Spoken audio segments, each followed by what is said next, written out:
Musibah banjir kayu ketika alam menyingkap keserakahan. Ketika air bah datang membawa kayu-kayu rapi terpotong, bukan hujan yang memahatnya, bukan pula usia yang melapukannya. Di sana tampak jelas jejak gergaji manusia lebih nyata daripada derai air mata para korban bencana. Allah tidak sekadar menurunkan hujan, tetapi membuka tabir keserakahan yang lama disembunyikan. Tumpukan kayu tanpa akar terpotong lurus seragam rapi. Itu bukan tumbangan alam. Itu hasil pembalakan liar yang direncanakan, yang dijalankan, yang dibiarkan. Secara ilmiah kita tahu, hutan berfungsi menahan air, menjaga tanah, mengatur aliran sungai. Ketika hutan ditebang, daya serap hilang, tanah longsor, air meluncur tanpa kendali, mengangkut sisa rampasan manusia.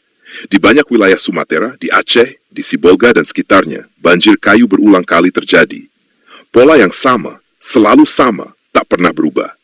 Hutan rusak, pembalakan ilegal, limpasan air, banjir bandang, dan akhirnya masyarakat jadi korban. Ini bukan asumsi, ini hukum sebab akibat ekologis. Namun yang lebih menyakitkan, bukan hanya rusaknya alam, tetapi rusaknya nurani, pembiaran. Bagaimana mungkin ratusan hektar hutan ditebang tanpa diketahui? Di zaman satelit, di era drone pemantau, di tengah peta digital, mengaku tidak tahu lebih jujur disebut tidak mau tahu. Dalam iman kita diajarkan, ini bukan semata bencana alam, ini bencana moral. Allah berfirman, telah tampak kerusakan di darat dan di laut disebabkan oleh perbuatan tangan manusia, agar Allah merasakan kepada mereka sebagian akibat perbuatan itu supaya mereka kembali. Ar-Rum ayat 41. Kerusakan bumi adalah retaknya jiwa manusia. Kisah tragis pembunuhan si yatim yang numpang istirahat di masjid terjadi di ruang yang seharusnya aman, suci, penuh rahmat. Namun di sanalah kezaliman justru lahir, seakan menyempurnakan dosa sosial kita. Menyakiti yang lemah, merampas hak yang papa, rakus pada harta, angkuh pada kuasa. Ketika yatim dizalimi dan alam dieksploitasi tanpa amanah. Musibah bukan lagi sekadar kejadian, melainkan teguran dari langit. Filosofinya sederhana, alam tidak memusuhi manusia. Alam hanya mengembalikan apa yang manusia perbuat kepadanya. Hutan ditebang, air tak tertahan, banjir datang, yatim disakiti, nurani terkoyak, keadilan runtuh, amanah dikhianati, kepercayaan mati, kehancuran menggenap perlahan. Maka pertanyaannya bukan lagi, ini bencana alam atau bukan? Tetapi, siapa yang telah menzalimi alam dan sesama? Dan jawaban itu tak tunggal.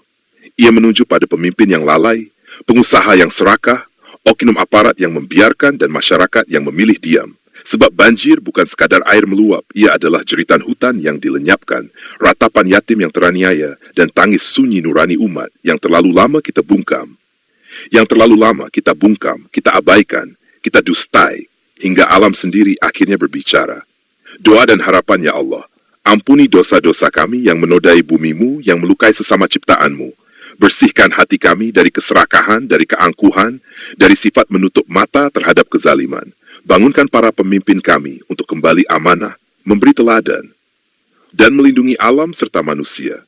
Lunakan hati para pemilik kuasa dan harta, agar tidak lagi rakus, agar ingat bahwa kekayaan bukan milik abadi. Kuatkan kaum lemah, hiburkan para yatim, hapus air mata para korban. Jadikan kami umat yang berani berkata benar, umat yang menjaga bumi, umat yang menegakkan keadilan. Ya Rab, biarkan musibah ini menjadi titik balik kesadaran, bukan sekadar catatan bencana, tetapi awal taubat bersama menuju rahmat-Mu dan keselamatan bumi.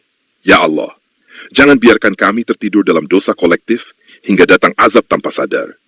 Ajari kami menjaga yang Kau titipkan, hutan sebagai penyangga kehidupan, air sebagai sumber keberkahan, dan manusia sebagai amanah kemuliaan. Satukan langkah kami dalam kebenaran, dalam keberanian, dan dalam kepedulian. Jadikan generasi kami, bukan pewaris kehancuran, tetapi pelanjut penjagaan, agar bumi tetap sujud dalam keteraturan dan langit menaung manusia dengan rahmat, sampai kami kembali kepadamu dalam keadaan menjaga amanah, bukan merusaknya.